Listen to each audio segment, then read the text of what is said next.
توی این ویدیو یکی از اعصاب خورد کن‌ترین روش‌هایی که میتونید ازش کسب درآمد داشته باشید رو با هم بررسی می‌کنیم و اون هم حل کردن کپچه هاست. درست شنیدید، شما میتونید با حل کردن کپچه هایی که هر روز دارید توی سایت‌های مختلف با اونها مواجه میشید کسب درآمد کنید. برای اینکه بیشتر در این مورد بدونید حتما تا آخر این ویدیو ما همراه. فقط قبل از اینکه بریم سراغ ادامه ویدیو یادتون نره که حتما این ویدیو رو لایک کنید، کانال رو سابسکرایب کنید و زنگ نوتیفیکیشن رو هم فعال کنید تا ویدیوهای بعدی رو هم از دست ندید. داخل بخش کامنت‌ها منتظر کامنت‌های پر انرژی شما هستم.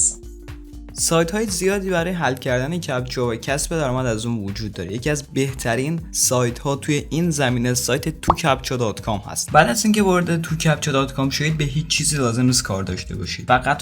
فقط روی دکمه ساین اپ کافی کلیک کنید. در این بخش اطلاعاتتون رو که فقط یه ایمیل ازتون میخواد و پسورد و تکرار پسورد رو وارد کنید. قوانین رو قبول کنید و ثبت نام خودتون رو با زدن روی کانتینیو کامل بکنید. بعد از اینکه وارد حساب خودتون شدید کافیه روی بخش استارت ورک کلیک کنید. در این بخش شما میایید اینجا استارت رو میزنید. در این بخش بیایید و با حل کردن کپچه درآمد داشته باشید. مثلا اینجا گفته پاندا رو انتخاب کنم، کافی روی سند بزنم و به همین شکل این مورد رو من درآمدش دریافت کردم. خب حالا مورد بعدی رو برام میاره و با همین شکل من اینها رو پیش میرم و با انجام دادنشون درآمدم بیشتر میشه. برای برداشت پول داخل این سایت میتونید به بخش پی اوت بیایید و اینجا چنج والت کلیک کنید. والتی که میخواید باش برداشت بزنید و انتخاب میکنید و لینکش میکنید. مثلا پیر رو من انتخاب میکنم، اینجا آدرس پیر خودم میمیسم و مینیمم ویدروهای تمام این موارد رو گفته که مثلا اگه بخواید با پیر برداشت بزنید بعد به 50 سنت اول برسید. اگه وارد بخش سافت ویر هم بشید میتونید نرم افزارهای مختلف به این سایت رو برای کسب درآمد ببینید. نرم افزار ویندوز، اندروید، اکستنشن کروم، ربات تلگرام